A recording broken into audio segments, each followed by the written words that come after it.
नमस्कार, CSK news में आपका स्वागत है। दोस्तों आज हो गया 16 अक्टूबर। फटाफट ब्रेकिंग न्यूज़ निकल के आ रही है दोस्तों। जम्मू कश्मीर से दुखद खबर, जहां आपको बता दें 2 मासूमों के पिता का कसूर क्या, केकेएफ ने की हत्या कश्मीरी पंडित की। एक बार फिर से डीआईजी बोले छोड़ेंगे नहीं, जम्मू कश्मीर में फिर से टारगेट किलिंग। दूसरी बड़ी अपडेट निकल के आई है दोस्तों, बिग ब्रेकिंग। जम्मू कश्मीर में 5 सरकारी कर्मचारी बर्खास्त, आतंकी लिंक के चलते हुए कड़ी कार्रवाई, ताबड़तोड़ तरीके से कार्य कर रही हैं केंद्रीय एजेंसियां। दूसरी बड़ी अपडेट तीसरी में बताएंगे दोस्तों, जहां इस देश में बुर्का पहनने पे लगा पूरी तरीके से बैन, संसद में लाया गया बिल, नियम तोड़ने पे होंगे 82,000 रुपये। बताएंगे आखिर वो कौन सा है देश। चौथी बड़ी अपडेट, आतंकवाद से अपने ही जाल में फंसा पाकिस्तान, सड़कों पर उतरी परेशान जनता, हाथों में उठाए हथियार, कई दुकानों को लूटा कि श्रीलंका जैसे हालात। वहीं अगली अपडेट, चाइना में भी शी जिनपिंग की हालत बेहद ख़राब हो चुकी है। शी जिनपिंग को लेकर बड़ी खबर आई है, जहां तख्ता पलट की तैयारी होने वाली है। सीसीपी की बड़ी बैठक, उससे ठीक पहले जिनपिंग को कैद किया गया, वो भी बताएंगे। इस बीच बाइडेन ने एक बार फिर से पाकिस्तान पर बोला बड़ा हमला लग गई पाकिस्तानी को मिर्ची, अमेरिकी राजदूत को किया है तलब। भारत की फटकार के बाद भारत ने तेवर दिखाए तो बाइडेन हुए बैकफुट पर, पाकिस्तान को बताया खतरनाक देश। जी हाँ, वो बताएंगे। इस बीच बड़ी खबर निकल के आई है, जहां चाइना घुटने पे आया, अब भारतीय छात्रों को लेने को तैयार, जल्द होगी वापसी, जयशंकर ने बताया, बयान दिया, तो वो भी बताएंगे। अमेरिका में पहुंचे पाकिस्तानी वित्त मंत्री इसाक डार को बेइज्जती, अब एयरपोर्ट पे लगे चोर चोर के नारे, तो समझ लीजिए इस तरीके से वित्त मंत्री गृह मंत्री का स्वागत विदेशों में हो रहा है। तो वे करके जहां रूस और यूक्रेन की लड़ाई फिर से एक अलग स्टेज पे आई, अमेरिका ने किया मदद, $72 करोड़ की फिर से मदद का ऐलान। तो वे करके विस्तार से बताएंगे, लेकिन उससे पहले छोटा सा मैदान, अगर आपने चैनल को सब्सक्राइब नहीं किया तो पल पल के अपडेट के लिए चैनल को सब्सक्राइब करें दोस्तों। दरअसल पहली बड़ी अपडेट निकल के आ रही है, जम्मू कश्मीर में एक बार फिर से टारगेटेड किलिंग, कश्मीरी पंडित की गोली मारकर हत्या, केकेएफ ने ली जिम्मेदारी, डीआईजी बोले छोड़ेंगे नहीं किसी को भी। कश्मीर में एक बार फिर से कश्मीरी पंडित को निशाना बनाया गया है। सोपिया में पूरन कृष्ण भट्ट नाम के कश्मीरी पंडित की गोली मारकर हत्या कर दी गई है। दरअसल जम्मू कश्मीर में आतंकियों के सफाये के लिए सुरक्षा बल लगातार ऑपरेशन चला रहे हैं। इसी कार्रवाई से बौखलाए आतंकी एक के बाद एक मासूम लोगों की जान लेने पर आमादा हैं। इसी कड़ी में शनिवार को पूरन कृष्ण भट्ट को निशाना बनाया गया। पूरन कृष्ण पर दक्षिण कश्मीर जिले के चौधरी गुंड इलाके में उनके आवास के निकट हमला किया गया था। सोपिया के रहने वाले पूरन कृष्ण भट्ट चौधरी गुंड इलाके में स्थित अपने घर पे अपने 2 बच्चों, पत्नी और पिता के साथ रहते थे। उनके पिता का नाम तीरथनाथ भट्ट है, वो 20 लाख की प्रॉपर्टी के मालिक थे। पुलिस ने घटना की जानकारी देते हुए बताया है कि जख्मी कृष्ण को सोपिया हॉस्पिटल ले जाए जाने के बाद डॉक्टरों ने मृत घोषित कर दिया। उन्होंने बताया कि सुरक्षा बलों ने पूरे इलाके की घेराबंदी कर दी और आतंकवादियों को पकड़ने के लिए तलाशी अभियान चलाया जा रहा है। वहीं डीआईजी सुजीत कुमार ने बताया कि शुरुआती जांच में पता चलता है कि आतंकवादी इस घटना में शामिल था। उन्होंने बताया है कि कश्मीर फ्रीडम फाइटर नाम के आतंकी संगठन ने इस हमले की जिम्मेदारी ली। उन्होंने कहा है कि पूरन कृष्ण के पार्थिव शरीर को जम्मू भेजा जाएगा और वहीं उनका अंतिम संस्कार होगा। सुजीत कुमार ने कहा है कि अगर सुरक्षा गार्ड और क्षेत्र के प्रभारी अधिकारी की ओर से कोई सुरक्षा चूक पाई जाती है तो निश्चित रूप से कार्रवाई की जाएगी। एक और अपडेट निकल के आई है दोस्तों, बिग ब्रेकिंग, जहां जम्मू कश्मीर के 5 सरकारी कर्मचारी बर्खास्त, आतंकी लिंक के चलते हुई बड़ी कार्रवाई। जम्मू कश्मीर के 5 सरकारी कर्मचारियों को आतंकी लिंक के चलते सर्विसेज से बर्खास्त कर दिया गया। इन पर नार्को टेरर सिंडिकेट चलाने और आतंकी हमलों को अंजाम देने के लिए प्रतिबंधित संगठनों के सहायता करने का आरोप है। इस तरीके से घाटी में एक बार फिर आतंकी के खिलाफ कड़ा एक्शन लिया गया है। सरकारी कर्मचारी को संविधान के अनुच्छेद 311 के तहत बर्खास्त कर दिया गया। जम्मू कश्मीर सरकार सिस्टम के भीतर मौजूद आतंकवादी तत्वों को पता लगाने और उनका सफाया करने में लगी हुई है। पिछली सरकारों के दौरान ऐसे कई आतंकी तत्वों को पिछले दरवाजे से रोजगार मुहैया कराया गया था। आतंकी लिंक के लिए बर्खास्त किए गए 5 सरकारी कर्मचारियों की पहचान आपको बता दें, तनवीर सलीम डार, आफाक अहमद वानी, इख्तियार अमरादी, इरशाद अहमद खान और अब्दुल मोमिन है। एक और अपडेट, आतंकवाद के अपने ही जाल में फंसा पाकिस्तान, सड़कों पर उतरी परेशान जनता, हथियार उठाने को तैयार। पड़ोसी देश पाकिस्तान आतंकवाद के अपने ही जाल में फंसता नजर आ रहा है। आतंकवाद से परेशान पाकिस्तान की जनता सड़कों पर उतरकर एक्शन की मांग कर रही है।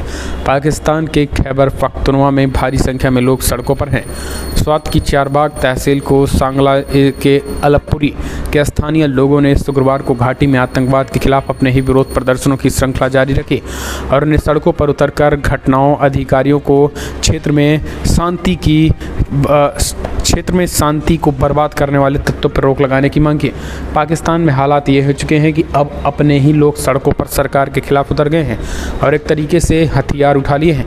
हथियार उठाकर सरकार के खिलाफ मोर्चा खोल दिया है और कई दुकानों को भी लूट रहे हैं। यानी एक तरीके से श्रीलंका जैसे हालात हो चुके हैं।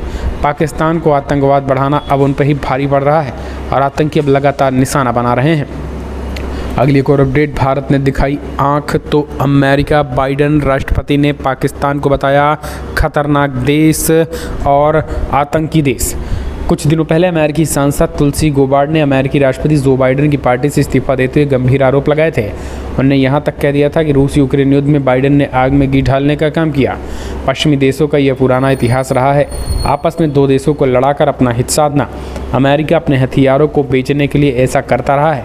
आज विश्व का सबसे ताकतवर व्यक्ति जो बाइडेन ये कह रहे थे कि पाकिस्तान दुनिया के लिए खतरनाक है। यूएस के इस बयान के बाद कई लोगों को हंसी तक आ रही थी। कुछ ऐसे ही बात हो गई जिससे आप किसी को दूसरे के खिलाफ मजबूत करें तो आप इस पर बरस पड़ें। अमेरिका ने हाल ही में पाकिस्तान को F-16 लड़ाकू विमान के बेड़े के रखरखाव के लिए 45 करोड़ की वित्तीय सहायता की मंजूरी दी। भारत ने इसकी कड़ी आलोचना की। विदेश मंत्री एस जयशंकर ने कड़ी प्रतिक्रिया देते हुए कहा था कि हर किसी को पता है कि F-16 फाइटर विमानों का इस्तेमाल कहां और किसके लिए होता है। एस जयशंकर ने आगे कहा है कि इस तरीके की बात कहकर आप किसी को बेवकूफ़ नहीं बना सकते। हालांकि अमेरिका ने मंजूरी देने के फैसले का बचाव करते हुए आतंकवादी खतरों से निपटने के लिए इस्लामाबाद की क्षमता बढ़ाने के लिए विमानों का रखरखाव सुनिश्चित करने की बात कही। हम चलते हैं एक और अपडेट निकल के। इस देश में बुर्के पर लगा बैन, संसद में लाया गया बिल, नियम तोड़ने पे 82,000 रुपये फाइन। दरअसल दोस्तों, हिजाब और बुर्के को लेकर देश और दुनिया में बहस छिड़ चुकी है।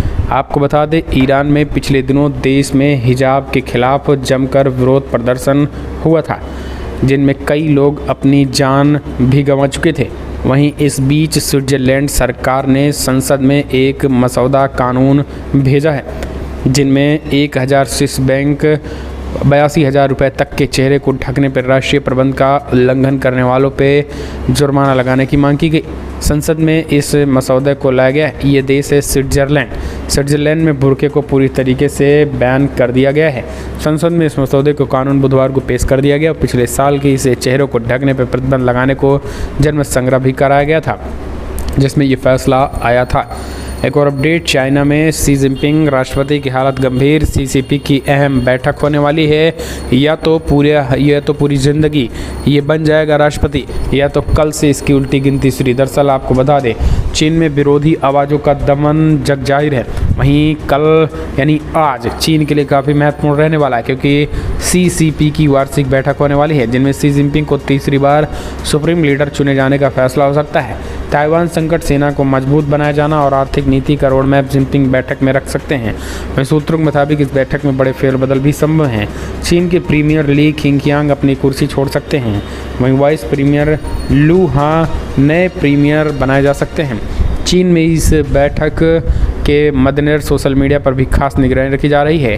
हालांकि शी जिनपिंग को लेकर आज फैसला हो सकता है। एक और अपडेट, चाइना घुटने पर आया है। भारतीय छात्रों को चीन वापसी की प्रक्रिया शुरू। विदेश मंत्रालय ने शुक्रवार को जानकारी दी है कि भारतीय छात्रों की पढ़ाई पूरी करने के लिए चीन वापसी की प्रक्रिया शुरू हो गई है और छात्रों और उनके विश्वविद्यालयों को संपर्क बनाए रखने को कहा गया है। कोविड-19 से जुड़ी पाबंदियों के कारण 2 साल से भी ज़्यादा समय से बाहर जा रहे भारतीय छात्र चीन वापसी में असमर्थ रहे हैं। भारत लगातार चीन के साथ इस बात पर जोर देता रहा है कि चीन सभी छात्रों की वापसी पूरी होते हैं ताकि वे अपनी पढ़ाई पूरी कर सकें। विदेश मंत्रालय के प्रवक्ता रिंदम बगाची ने संवाददाताओं को बताया है कि भारतीय छात्रों को चीन वापसी को लेकर वीज़ा देने की प्रक्रिया शुरू हो गई है, ऐसा चीनी पक्ष कह रहे हैं। उन्होंने कहा है कि सरकार को बताया गया है कि भारतीय छात्रों की सलाह दी गई है कि वो अपने विश्वविद्यालयों से संपर्क करें और धीरे धीरे वापसी की प्रक्रिया शुरू हो जाएगी। एक और अपडेट निकल के आई है, भारत और चीन करीबी सहयोगी, हमेशा यूक्रेन संघर्ष के शांतिपूर्ण समाधान पर बातचीत की है, पुतिन ने की तारीफ।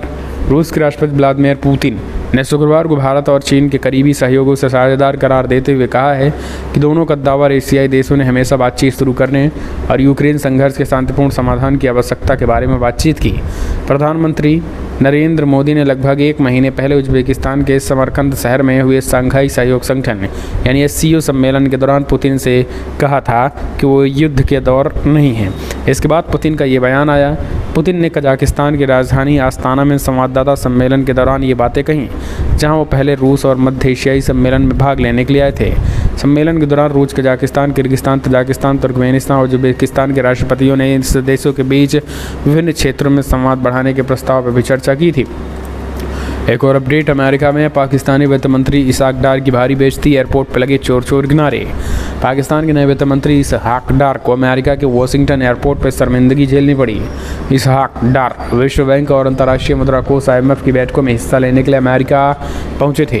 वॉशिंगटन एयरपोर्ट पर उनका जोरदार स्वागत के बजाय गुस्साए प्रदर्शनकारियों ने चोर चोर का नारा लगाना शुरू कर दिया। प्रदर्शनकारियों ने इसहाक डार को झूठा भी बताया। डेली टाइम्स की रिपोर्ट के मुताबिक जब पाकिस्तान के वित्त मंत्री वॉशिंगटन एयरपोर्ट पर पहुंचे तो वहां पहले से मौजूद गुस्साए प्रदर्शनकारी तुम झूठे हो, चोर हो के नारे लगाने शुरू कर दिए। एयरपोर्ट पर प्रदर्शनकारियों के इस तरीके के व्यवहार को देखकर मंत्री और उनके सहयोगियों के चेहरे पर नाराजगी भी दिख रही थी। एक और अपडेट निकल के आई है, रूस ने तेज किए हमले, US फिर आगे आया, यूक्रेन को देगा $72 करोड़ की अतिरिक्त सैन्य मदद। रूस से जारी यूक्रेन के साथ युद्ध में अमेरिका लगातार मजबूती के साथ खड़ा है। व्हाइट हाउस ने कहा है कि राष्ट्रपति जो बाइडेन को प्रशासन यूक्रेन को $72 करोड़ के और हथियार व सैन्य सहायता देगा। यह घोषणा शुक्रवार को उत्तरी अटलांटिक संधि NATO की बैठक के बाद की गई। इन बैठकों में यूरोप सहित दूसरे देशों के कीव में रूस की बमबारी बढ़ाने के बीच यूक्रेन के हथियार व हवाई रक्षा प्रणालियाँ मुहैया कराने का संकल्प लिया। अधिकारियों ने बताया कि अमेरिका के सैन्य पैकेज में कोई प्रमुख या नया हथियार शामिल नहीं है। इसके बजाय अमेरिकी मदद का मकसद उन हथियारों प्रणालियों के लिए हजारों गोला बारूद का फिर से भंडारण करने में सहायता देना है जिनका यूक्रेन ने रूस के खिलाफ सफलतापूर्वक इस्तेमाल किया। नए पैकेज में high mobility artillery rocket system के लिए गोले बारूद देना शामिल है। तो आपको बता दें $72 करोड़ की आर्थिक सैन्य मदद जो है वो कहीं न कहीं रूस के लिए झटका है। एक और अपडेट, आर पार की लड़ाई में रूस NATO बॉर्डर पर तैनात किए न्यूक्लियर बॉम्बर। जी हाँ, यूक्रेन के खिलाफ जारी जंग के बीच रूस ने NATO के साथ लगने वाली सीमा से कुछ ही दूरी पर जो है वो परमाणु बॉम्बर को तैनात कर दिया है। जी हाँ, एक बड़ी खबर निकल के आई है जहां पुतिन ने जो है वो परमाणु बॉम्बर को तैनात कर दिया है। अब इस बीच सबसे बड़ी खबर निकल के आई है, रूस ने 1-2 नहीं बल्कि 11 बमवर्षक विमान तैनात कर दिए हैं। रूसी राष्ट्रपति व्लादिमीर पुतिन की ओर से परमाणु हमलों की धमकी के बाद रूस के बमवर्षक विमानों की NATO देशों की सीमा के करीब देखा गया था। एक सैटेलाइट इमेज में नॉर्वे की सीमा में 20 मील की दूरी पर रूस के Tu-160 Tu-95 बॉम्बर्स की फ्लीट नजर आए थे। मीडिया रिपोर्ट्स में बताया गया है कि इसी महीने को 7 तारीख को ली गई तस्वीर में रूस के एयरबेस ओलानिया पर 7 बमवर्षक और 4 Tu-95 विमान नजर आए थे। एक और अपडेट निकल के आई है दोस्तों, अगली वीक ब्रेकिंग आपको बता दें, जहां ब्रिटेन से वापस भारत आ सकता है कोहिनूर हीरा। विदेश मंत्रालय ने कही बड़ी बात। ब्रिटेन की महारानी एलिजाबेथ के निधन के बाद कोहिनूर हीरे पर बहस छिड़ गई है। इस पर अलग अलग दावे किए जा रहे हैं। भारत ने साफ संकेत दे दिए हैं कि दुनिया के सबसे बड़े हीरो में शुमार कोहिनूर को ब्रिटेन से वापस लाने के रास्ते तलाश रहा है। विदेश मंत्रालय के प्रवक्ता रिंदम बगाची ने कहा कि ब्रिटेन के सामने भारत समय समय पर इसकी मांग उठाता रहा और आगे भी जारी रखेगा। कोहिनूर की मांग को लेकर विदेश मंत्रालय प्रवक्ता रिंदम बगाची कहा है कुछ साल पहले संसद में इस मुद्दे पर सरकार की प्रतिक्रिया को बताया गया था। उन्होंने कहा है कि मैं समझता हूं कि भारत सरकार ने कुछ साल पहले संसद में इसका जवाब दिया था। हमने कहा है कि हम समय समय पर ब्रिटेन सरकार से बातचीत करते हैं और हम मामले को संतोषजनक समाधान निकालने के तरीकों को साधनों का पता लगाना भी जारी रखेंगे। कोहिनूर को लेकर अलग अलग दावे किए जाते हैं और कोई कहता है कि कोहिनूर 12वीं शताब्दी के जगन्नाथ मंदिर का है, तो कोई कहता है महाराजा दलीप सिंह ने 1849 में 108 कैरेट का कोहिनूर हीरा महारानी विक्टोरिया को दे दिया गया है। एक और अपडेट निकल के आई है दोस्तों, बड़ी खबर आपको बता दें, जहां बिग ब्रेकिंग, दुनिया के सामने पाक का चेहरा बेनकाब। ये चीज़ है। पाकिस्तान के बलूचिस्तान में पूर्व चीफ जस्टिस की गोली मारकर हत्या। पाकिस्तान के बलूचिस्तान में हाईकोर्ट की पूर्व जस्टिस की गोली मारकर हत्या कर दी गई। खुरान के पुलिस अधीक्षक हासिम अलीम ने बताया कि हमलावरों ने मस्जिद के बाहर मोहम्मद नूर मस्कजाई पर गोलियां चलाई, जिनमें वो गंभीर रूप से घायल हो गए। इसके बाद पूर्व मुख्य न्यायाधीश को नज़दीक हॉस्पिटल ले जाया गया, जहां उनकी मौत हो गई। बलूचिस्तान के मुख्यमंत्री मीर अब्दुल कुदूस बिन जोजो ने जज की हत्या को शोक जाहिर किया और उन्होंने कहा कि जस्टिस की सर्विस को भुलाया नहीं जा सकता है। हम चलते हैं, एक और अपडेट निकल के आई है दोस्तों, बिग ब्रेकिंग अगली, जहां आपको बता दें बाहुबली अतीक अहमद पर योगी सरकार का चल रहा डंडा। 35 करोड़ की संपत्ति फिर से करी कुर्क। जी हां, दरअसल कल भी आपको बता दें बाबा का बुलडोजर चला और अतीक अहमद की 135 करोड़ की संपत्ति जो है कल कुर्क करने के आदेश दे दिए गए हैं। लगातार जो है वो अतीक अहमद पर बाबा का बुलडोजर चल रहा है। बाहुबली नेता अतीक अहमद पर यूपी सरकार का एक्शन चल रहा है और 35 करोड़ की संपत्ति को कुर्क करने का आदेश दे दिया गया है। बाहुबली नेता अतीक अहमद